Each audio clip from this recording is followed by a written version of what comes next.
오늘 함께 나누실 하나님의 말씀은 누가복음 1장 67절로 75절 말씀입니다.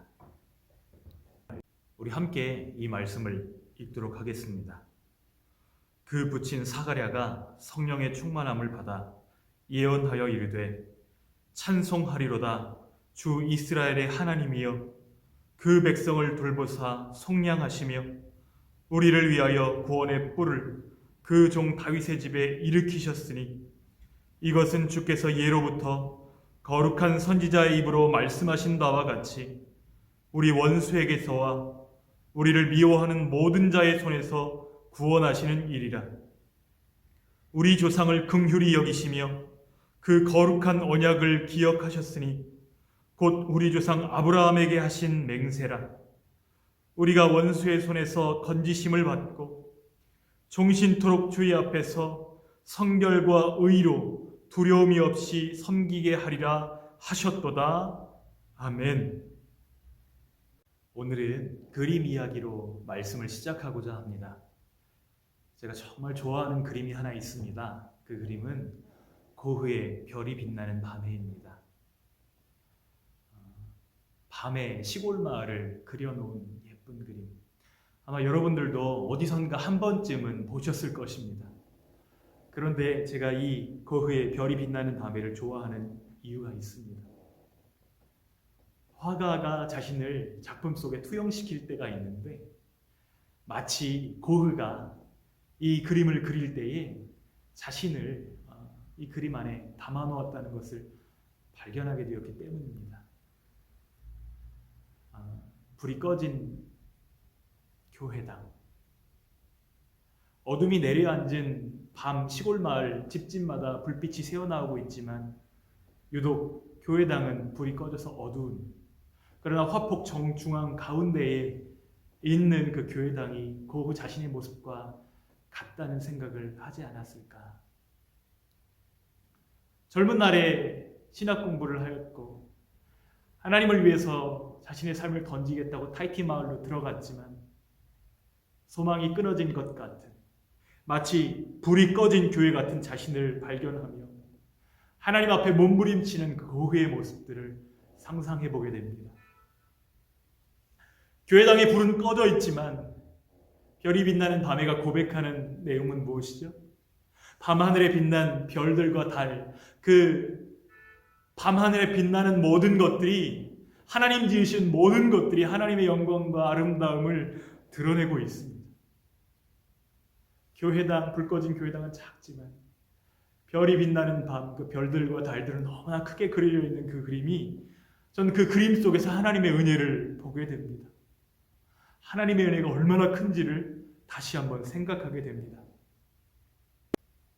가장 하층민 사람들과 함께하며 그 삶을 보내며 과연 소망이라는 것을 노래 부를 수 있을까?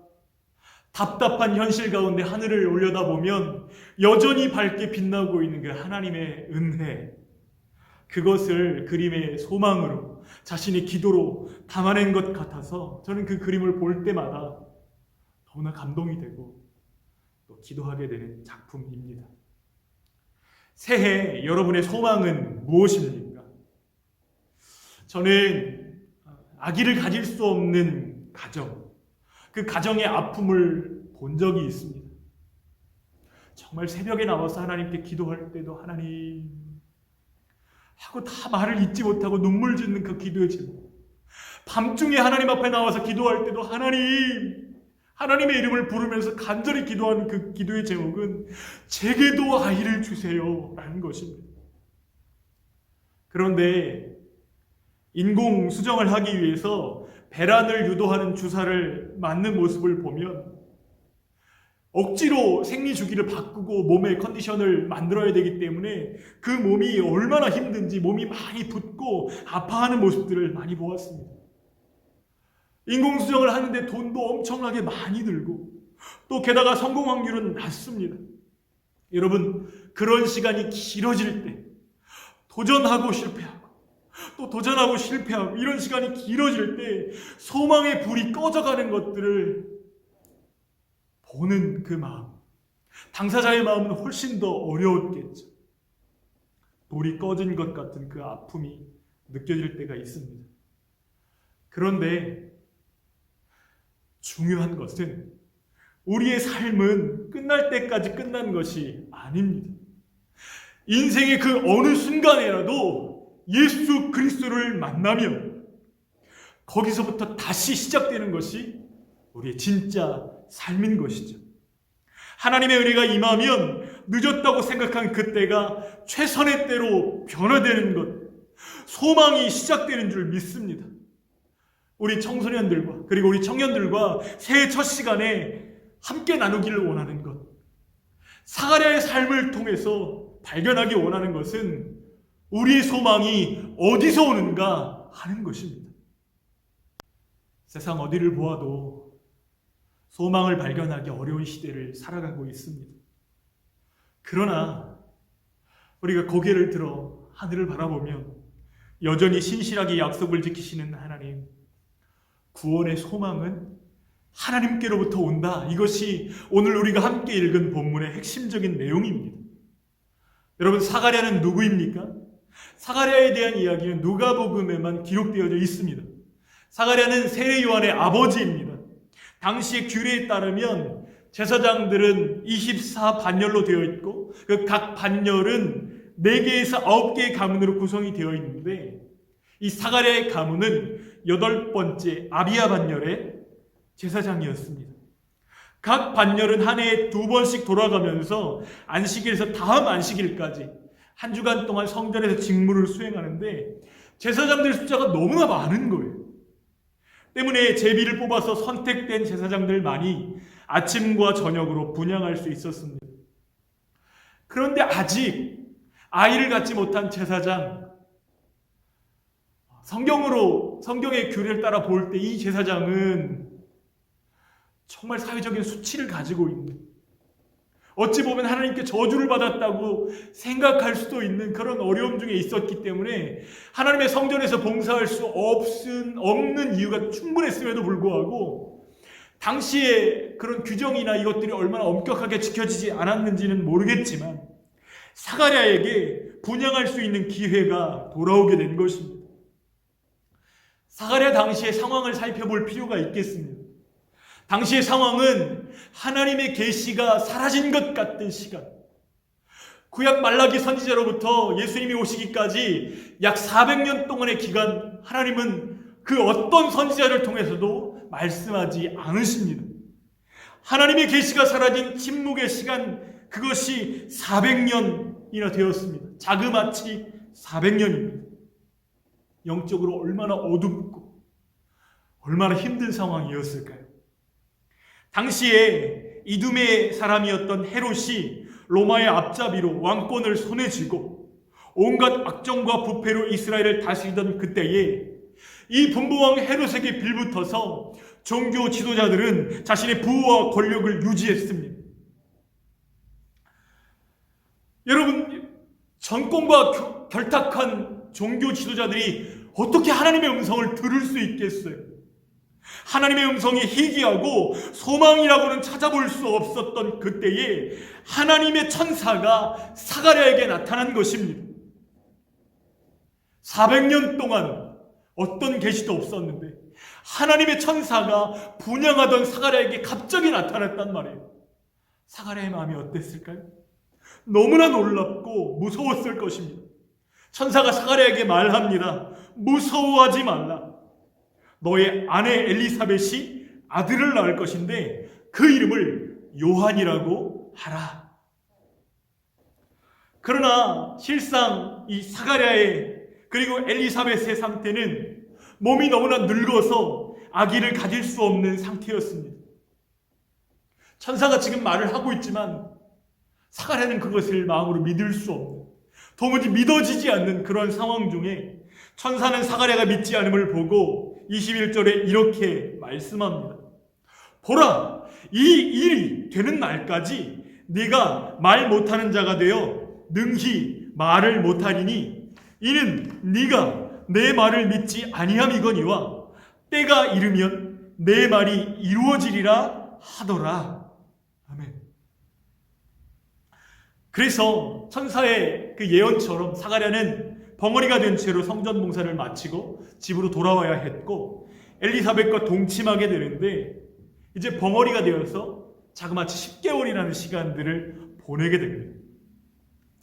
엘리사벳이 출산하고 8일이 되어서 아이가 이제 할례를 받게 되는데, 친족들이 그 아버지의 이름을 따서 아이의 이름을 사가랴 이렇게 지으려고 할 때에, 사가랴가 지금 아직 말을 못하고 있는 그 상황에서 서판 좀 달라고, 글을 쓸 수 있도록 서판을 달라고 해서 아이의 이름을 쓰는데 뭐라고 썼을까요? 네, 맞아요. 요한 이렇게 썼습니다. 사람들이 다 놀랍니다. 그러자 즉시로 요한의 입이 풀리고 혀가 풀어져서 하나님께 영광을 돌리게 되는 것입니다. 여러분이 한번 본문의 사가랴가 되어서 사가랴의 눈으로 세상을 한번 바라보세요. 나라를 보십시오. 로마의 압제 가운데서 절망과 탄식의 소리들 뿐입니다. 신앙생활의 자유도 없습니다. 가정을 보십시오. 가문을 이어갈 후사가 없습니다. 자신의 사역을 보십시오. 시간이 흐를 뿐 기도에도 진보가 느껴지지 않았을 것입니다.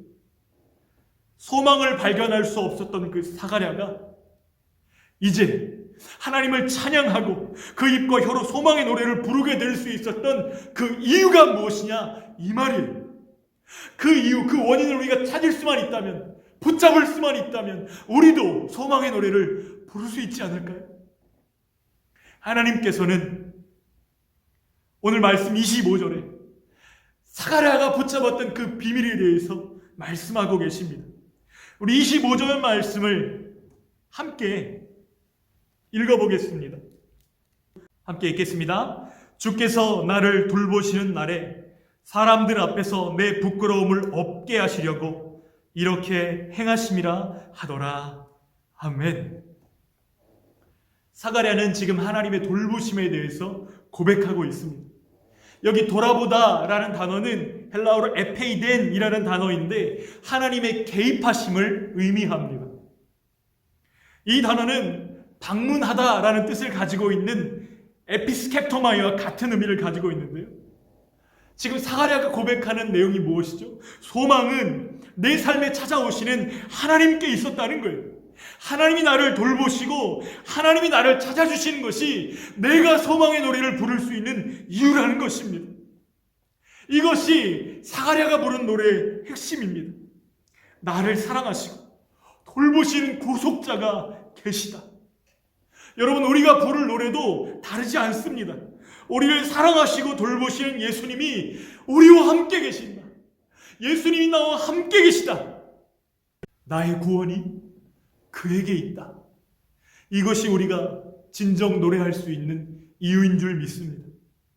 지난 주간에 저는 한 분으로부터 나의 주 하나님이라는 아주 귀한 찬양을 소개를 받았습니다. 그런데 나의 주 하나님 이 찬양을 부르면 부를수록, 들으면 들을수록 제 영이 회복이 되고 너무나 감사한 거예요. 가사를 한번 제가 읽어드리도록 하겠습니다. 나의 사랑, 너는 어여쁘고 참 귀하다. 어느 보석보다 귀하다.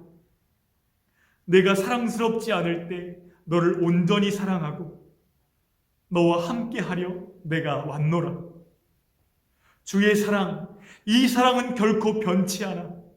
모든 계절 돌보시래. 풀은 마르고 꽃은 시드나 주의 말씀은 신실해. 실수가 없으신 주만 바라라.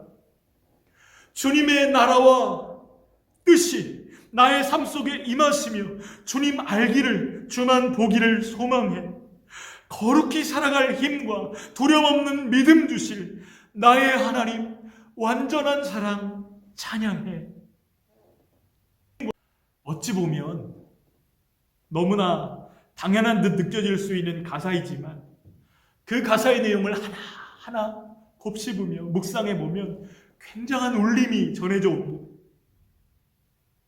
교회 안에 살았고 교회 안에서 자랐고 교회의 문화가 저의 모든 삶의 영역이었기 때문에 너무나 당연하게 여겼던 하나님의 사랑이었지만, 그러나 그것이 당연한 것이 아니라 아주 특별하고 놀라운 하나님의 사랑이었다는 사실을 깨닫게 된 것이죠.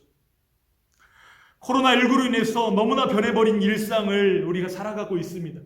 그저 하루하루 분주하게 일상에 적응해 가면서 가장 중요한 것을 잊고 살아가는 우리에게 사가랴는 하나님의 사랑이 여전히 변함이 없고 그 하나님의 사랑, 우리와 함께 하시는, 우리를 찾아오셔서 돌보시는 하나님의 사랑이 우리가 노래할 수 있는 이유라고 고백하는 것입니다. 하나님의 사랑을 알 때, 하나님의 신실한 그 사랑, 약속하신 것은 반드시 지키시는 그 하나님의 사랑을 정말로 알 때에 우리는 노래할 수 있다는 것입니다. 하나님은 자기 백성을 결코 그냥 내버려 두시는 법이 없습니다. 우리 삶에 일어나는 이해할 수 없는 일들, 그 일 때문에 우리가 고통 가운데 놓여져 있다 해도, 그래서 우리 마음 가운데 정말 하나님이 나를 사랑하실까? 정말 하나님이 나를 돌보실까? 이런 독한 의심이 찾아올 때 사가랴의 찬양 가운데 깃들어 있는 그 하나님의 사랑을 발견하며 우리의 삶에도 역사하시는 신실하신 하나님의 사랑을 찬양할 수 있기를 축복합니다. 우리 함께 오늘 사가랴의 찬양 가운데 마지막 부분 68절로 71절 말씀을 읽으며 말씀을 마무리하고자 합니다. 우리 함께 읽어볼까요? 찬송하리로다. 주 이스라엘의 하나님이여, 그 백성을 돌보사 속량하시며 우리를 위하여 구원의 뿔을 그 종 다윗의 집에 일으키셨으니 이것은 주께서 예로부터 거룩한 선지자의 입으로 말씀하신 바와 같이 우리 원수에게서와 우리를 미워하는 모든 자의 손에서 구원하시는 일이라. 아멘. 여기서 주님이 다윗의 집을 통해 일으키실 구원의 뿔은 누구를 말씀하시나요? 맞습니다. 우리 주 예수 그리스도를 의미합니다. 400년 동안 침묵기가 지나갔지만, 하나님의 약속이 끊어진 것 같고 하나님이 침묵하시는 것 같지만 하나님은 끝끝내 그 약속을 지키신다는 것, 약속하신 것을 반드시 이루시는 신실하신 하나님이심이 지금 이 찬양 가운데 울려 퍼지는 것입니다. 오늘날 이 시대는 절망과 탄식과 한숨으로 가득합니다. 여러분, 이런 시기를 살아가는 우리의 입술에도 그 절망과 탄식이 찾아올 때가 있습니다. 우리에게 필요한 것은 무엇일까요? 하나님의 사랑, 그 사랑을 경험하는 것입니다. 하나님이 나를 얼마나 사랑하시는지, 매일 나의 삶 속에서 하나님이 얼마나 섬세한 손길로 나를 돌보시는지 그것을 경험해야 한다는 것입니다. 내 힘으로 안 되고 내 뜻대로 안 될 때에도 나를 구원하시는 그 하나님, 그 하나님의 능력을, 하나님의 손을, 하나님의 약속을 붙드시는 저와 여러분들 되어지기를 간절히 소원합니다. 소망 되신 하나님 때문에 소망의 노래를 부르는 우리가 되기를 소원하고, 또 우리가 부르는 소망의 노래로 인해서 세상이 참된 소망의 빛, 우리 주님 예수 그리스도를 보게 하시기를 간절히 소원합니다. 이제 제가 나의 하나님이라는 찬양을 틀어드릴 텐데, 우리 들으시면서 그리고 함께 이 찬양을 아시는 분은 부르시면서 하나님을 찬양하고 우리 함께 기도했으면 좋겠습니다.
계절 돌보시네. 푸른 마르고 꽃은 시드나 주의 말씀은 진실해. 실수가 없으신 주만 바라라. 다 함께 찬양합니다. 주님의 나라와 뜻이 나의 삶 속에 임하시며 주님 알기를 주만 보기를 소망해.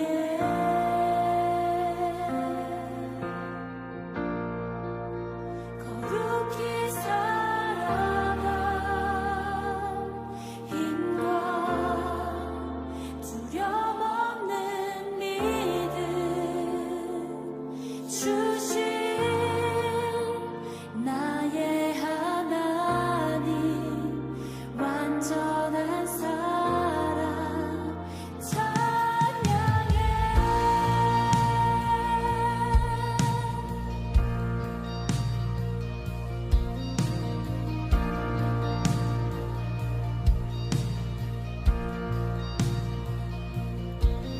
나의 사랑 너는 어여쁘고 참 귀하다. 어느 보석보다 귀하다. 내가 사랑스럽지 않을 때 너를 온전히 사랑하고 너와 함께하려 내가 왔노라.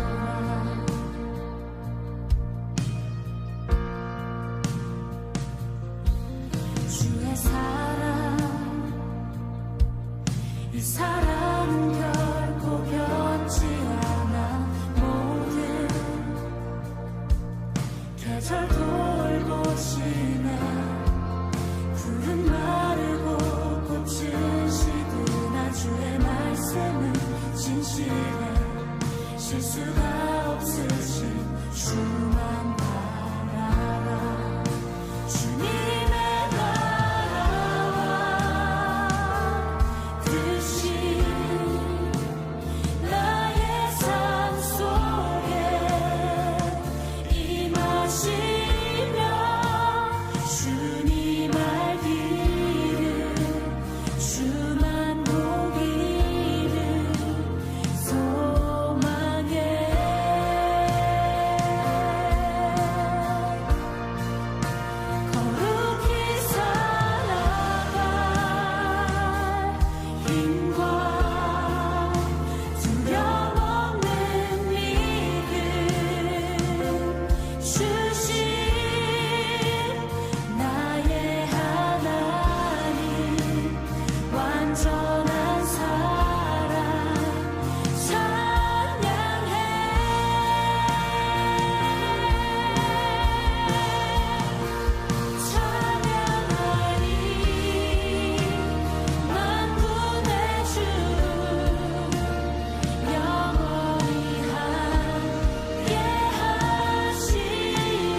하나님 아버지, 하나님의 은혜와 사랑을 찬양합니다. 나의 사랑, 우리를 향해서 나의 사랑이라고 말씀하시는 아버지, 참 감사합니다. 주님, 우리를 어여쁘고 귀하다고 말씀하시는 주님, 어떤 보석보다도 귀하게 여기시는 주님, 그 주님의 그 사랑이 결코 변치 않는다는 이 사실 때문에 우리는 노래할 수 있고 다시 주님을 찬양할 수 있고 일어나 주님을 전할 수 있음을 고백합니다. 하나님 아버지, 만군의 주님께서 우리와 함께 하시고 존귀하신 주님이 우리의 삶을 다스리신다는 것, 그 약속이 영원함을 위해서 다시 한번 주님을 찬양하며 주님을 사랑하는 저희들 되기를 소원합니다. 너무나 당연하게 여겼고 그것이 귀하다고 여기지 않았던 저희들에게 끊임없이 다가오시는 주님의 그 사랑을 외면하지 않도록 오히려 마음을 열어서 주님을 찬양하고 경배할 수 있도록 우리의 마음을 새롭게 하시며 힘주실 하나님을 기대합니다. 하나님, 우리 청소년들이, 우리 청년들이 살아가는 이 세상, 한숨과 탄식으로 가득한 이 세상 가운데 노래하는 저희들 되게 하여 주시고 그 노래하는 저희들 때문에 예수님이 궁금해지고 예수님을 만나고 싶은 살아있는 전도지로서 살아갈 수 있도록 우리의 삶을 사용해 주시기를 간절히 소원합니다. 주님, 저희들을 새롭게 하여 주시고 주님의 말씀 그 약속 가운데 살아갈 수 있도록 저희들을 붙드시고 함께하여 주시옵소서.